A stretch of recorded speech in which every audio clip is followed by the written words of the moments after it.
Jen Berkelmans here, soul alignment coach to empaths and sensitive and intuitive souls. And I had a client ask me this beautiful question of how can you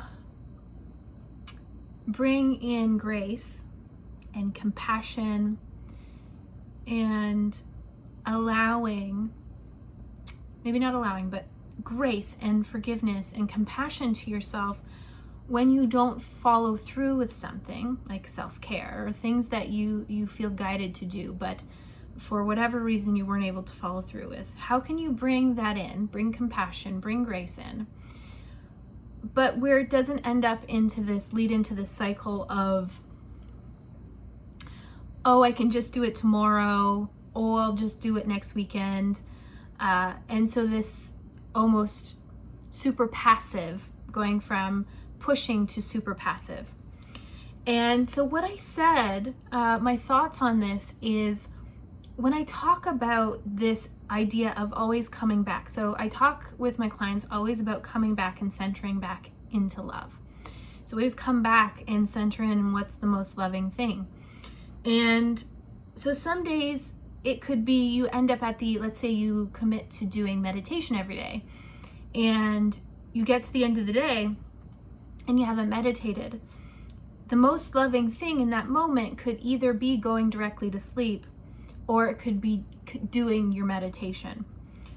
Now, when it comes to not letting it turn into a continual thing, we want to come back to this idea of love, right? I think sometimes we get this idea that love, especially if we have that inner people pleaser, that person that wants to please others, we can get this idea that love is passive in giving and nurturing, and it is. But sometimes that nurturing means also parenting ourselves, means also that guiding hand. It's not always, the loving thing isn't always ice cream, right? Sometimes the most loving thing is a smoothie or a nourishing salad.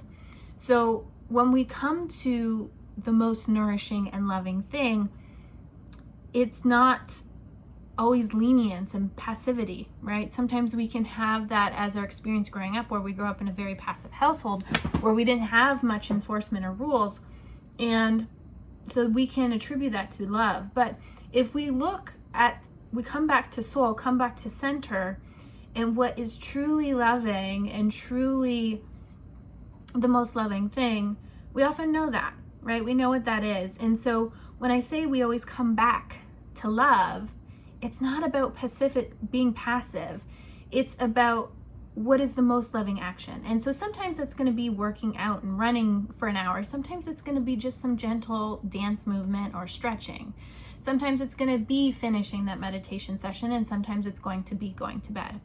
And the last thing I want to touch on in regards to this is that we don't have to wait till tomorrow to start over. Every single moment is a chance to come back and to come back to the most loving thing.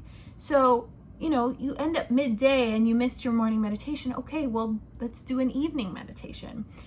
If you don't have time for the full 25 minutes, just do 5 minutes, right?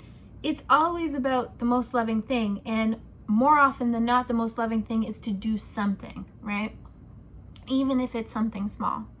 So the most loving thing is always coming back to loving and nurturing and nourishing. Those are the words to me that feel really loving. It's not about comfort.